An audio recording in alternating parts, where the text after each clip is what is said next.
this is what I would like to do, Wودie. I have some Bible verses on the subject of worship. I am going to read this Bible verse, and you are going to tell me what it means or what it doesn't mean, based on the Bible verse without reading into it. Do I get to choose either to tell you what it means or to tell you what it doesn't mean? You can do whatever you want. Okay. All right. Let's do 2 Samuel 6:14. David was dancing before the Lord with all his might, and David was wearing a linen ephod. Go.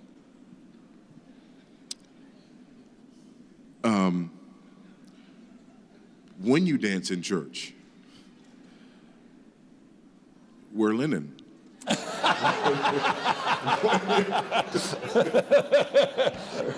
Thanks for making the point. All right.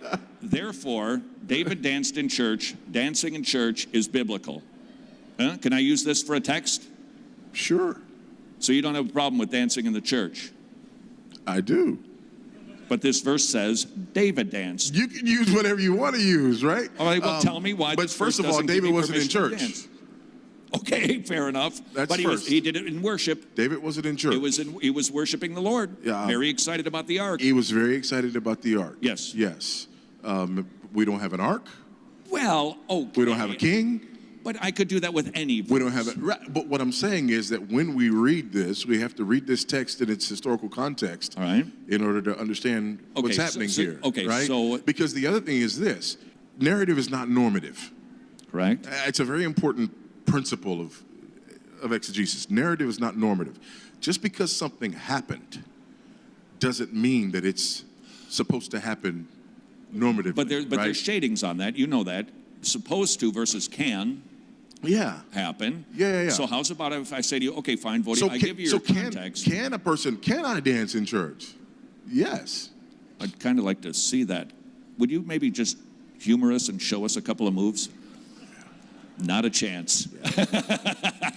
Okay, this is actually, let's keep diving on this. So David isn't dancing in church, so I can't say. So for example, David danced, I can dance. Yeah, you can. But that would be more akin to we've excommunicated someone. And we're here at worship. This person we've excommunicated. It was a painful experience for the church. We've been praying for this person. Their life just went to the pit. And God saves them and brings them back. Right. And they walk through the doors. There might be a little dancing. That's more akin to what's happening there. An emotional, sort of outburst in response to a circumstance, as opposed to here's how we're going to organize our worship. Fair enough, but there is explicit and implicit. Yeah. So could I not use this as an implicit text to say, look, it's not a sin to celebrate and worship the Lord by moving your body?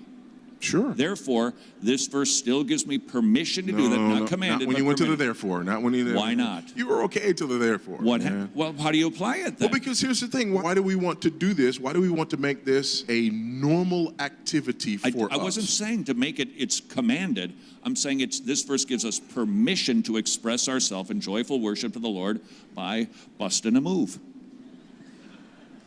You could do it. It's not commanded, but it gives me permission. You could do it. You're humoring me now, aren't you?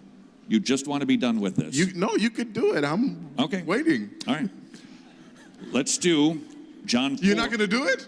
Oh, waiting for me to do it? You got to, do something that makes me happy, and maybe I'll get down with my bad self.